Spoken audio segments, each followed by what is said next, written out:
The first leg of our cruise takes us across the Tasman Sea to the South Island of New Zealand. Known for its rough seas, our crossing was unusually smooth, making it easy to see this pod of Hector's dolphins. They're small. I don't know if I've ever seen smaller like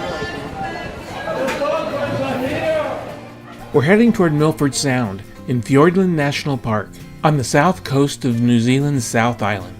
Our scenic day of cruising will also take us into Thompson Sound, around Secretary Island, and out Doubtful Sound, and then around Resolution Island, leaving by Dusky Sound. You are an exceedingly lucky group, and even though it's a little bit wet out there, today is going to be absolutely magical. The rain is quite typical for this area, and one of the benefits of being in the rain is the multitude of temporary waterfalls that will be cascading down all the cliffs. We are currently in what we call Milford Sound, but we are also in Fiordland National Park. So what's the difference between a sound and a fjord? A sound is a flooded river valley, but a fjord is a glacially carved valley.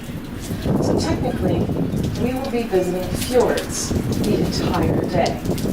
But they're named sounds because the early explorers did not either know or they had not taken the measurements at the openings of the fjords to determine whether they were fjords or sounds. We will forgive them because they have found this place and it is quite spectacular. Sterling Falls is actually the second largest permanent waterfall. There's two, Bowen Falls and Sterling Falls. And Sterling Falls is in its full glory today. They were named after Captain Sterling. He came to Milford Sound on the HMS Cleo during the 1870s, and he named them Sterling.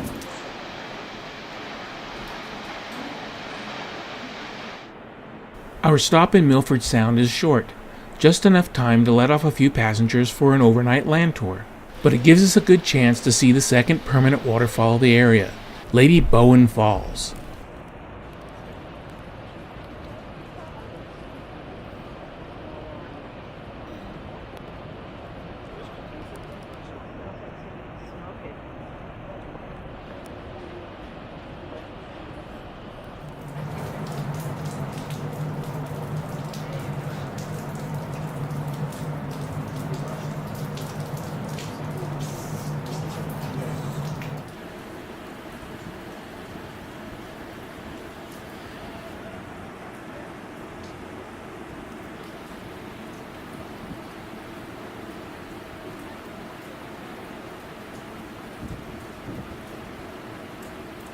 And on the port side, incredible waterfalls.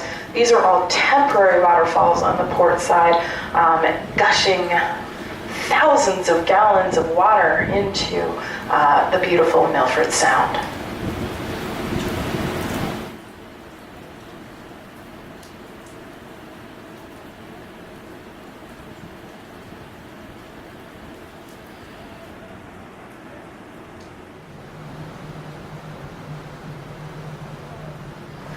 Resolution Island is the largest uninhabited island here in Fiordland. It covers 208 square kilometers, or 80 square miles. This, too, is a predator-free island. It was chosen to be one of New Zealand's offshore reserves, and many native species of birds have been transplanted to Resolution Island. During the afternoon, the clouds began to part, giving us a spectacular final view of Fiordland National Park. While in New Zealand, representatives of New Zealand's natives, the Maori, joined us on the ship. During the cruise, they had a number of demonstrations depicting various aspects of their culture.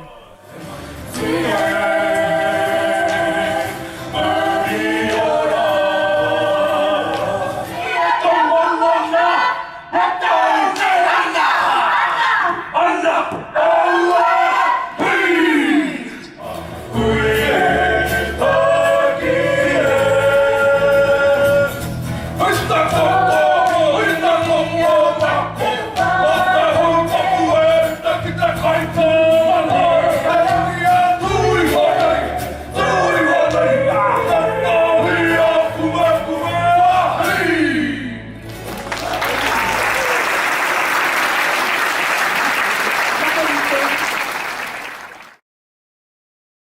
After leaving Fiordland National Park, our first official stop is Port Chalmers, just outside of Dunedin, where we'll be taking a wildlife cruise of the Otago Harbor.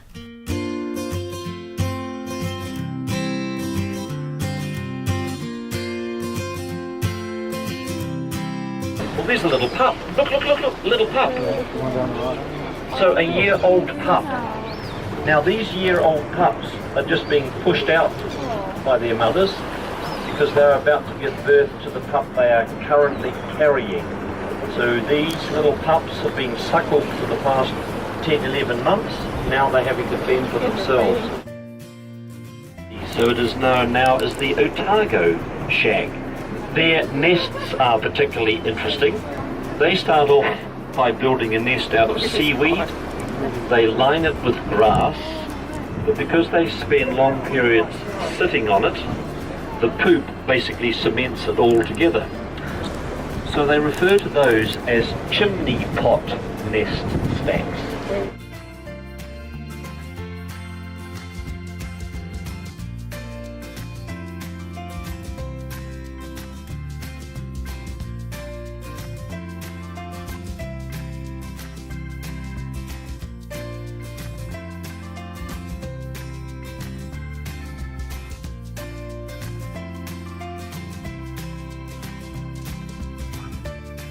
Besides the sea lions and the large shag colonies, the trip was somewhat uneventful, but it was nice getting out on the water.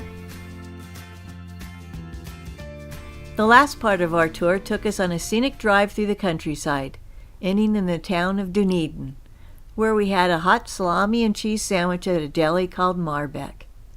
Dunedin is also home to a Cadbury chocolate factory. We stopped in, but the prices seemed pretty high, so we went across the street to a grocery store and bought 2 bars for about half the price. As we walked around downtown, we visited the famous Dunedin railway station, supposedly the most photographed building in New Zealand. We finished off our day at the Good George Brewing Company, where I had their stout and Marianne had their house hard plum cider.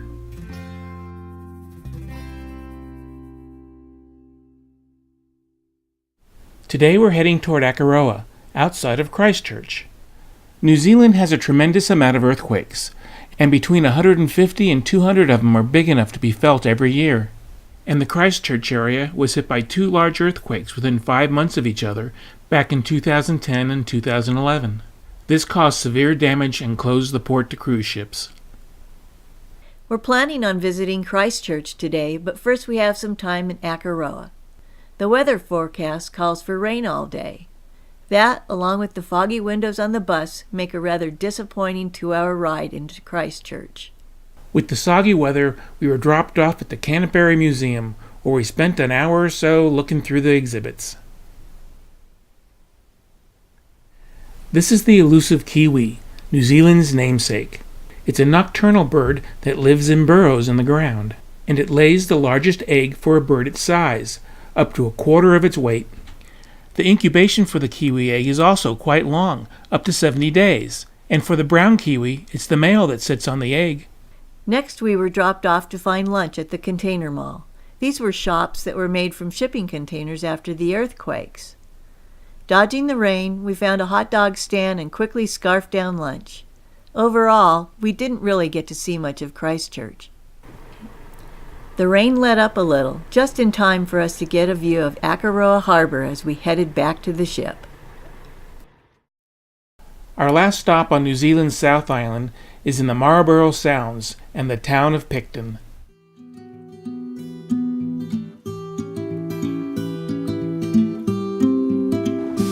We're docked in a lumber port just outside of town. One of New Zealand's largest exports is lumber, particularly the Monterey pine. They're grown on plantations, where they're closely planted to produce tall, thin, straight lumber. The first trees are harvested in about 28 years, as opposed to 60 for other growing methods, with additional thinning done about every 15 years. As we got off the ship, the Ladies' Auxiliary of Picton handed out pins and corsages as welcome gifts. Picton was a nice little town, and we bought a number of souvenirs. But now it's getting time for our wildlife tour, so we head on down to the docks to meet our boat.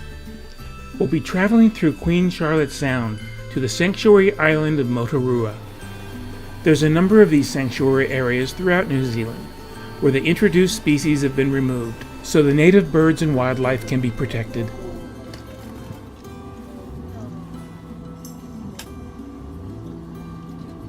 This lone little penguin is the only one we saw in the wild.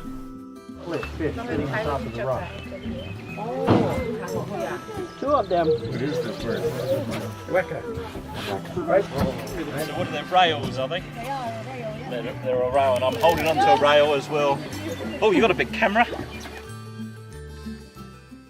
The island itself, in the early 20th century, the whole thing was, all the trees were cut down and the whole thing was burned, and it was to make way for farmland. So on this particular island they wanted to farm Angora goats.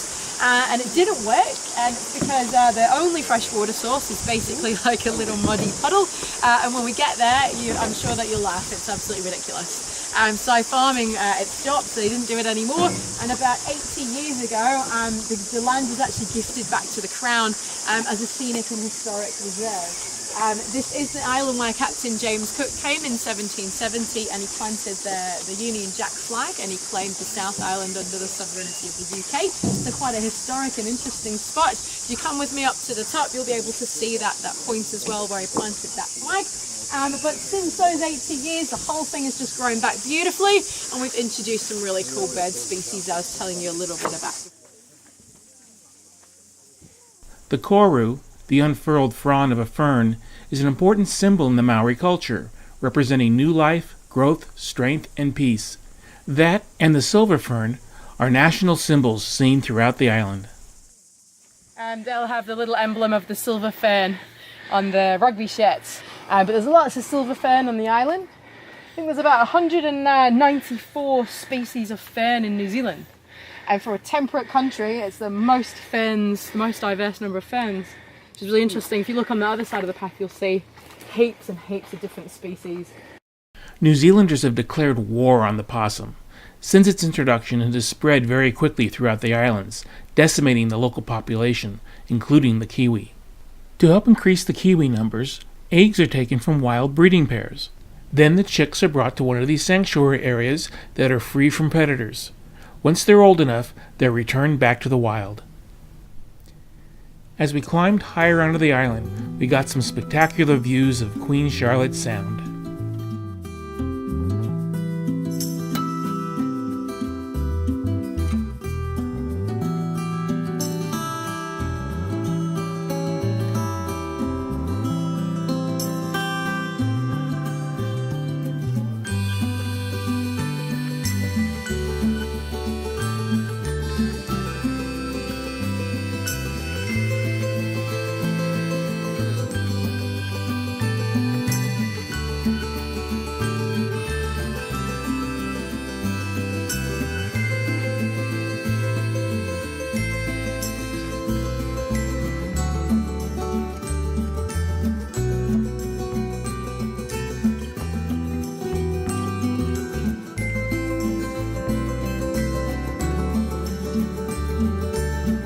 These birds are the king shag, and they're only found in the outer parts of the Marlborough Sound. But we've been quite lucky, and the king shags have actually stayed on this point for several years. This is a good spot for us. Pursuit divers are incredibly good at catching fish. And around here, they actually like to go down to the bottom of the Queen Charlotte Sound, which is about 40 or 50 metres or so. And they're looking in particular for a type of fish called a witch, which they love to eat. They've got a lovely blue, dark blue eye ring as well. So lovely, beautiful, beautiful birds.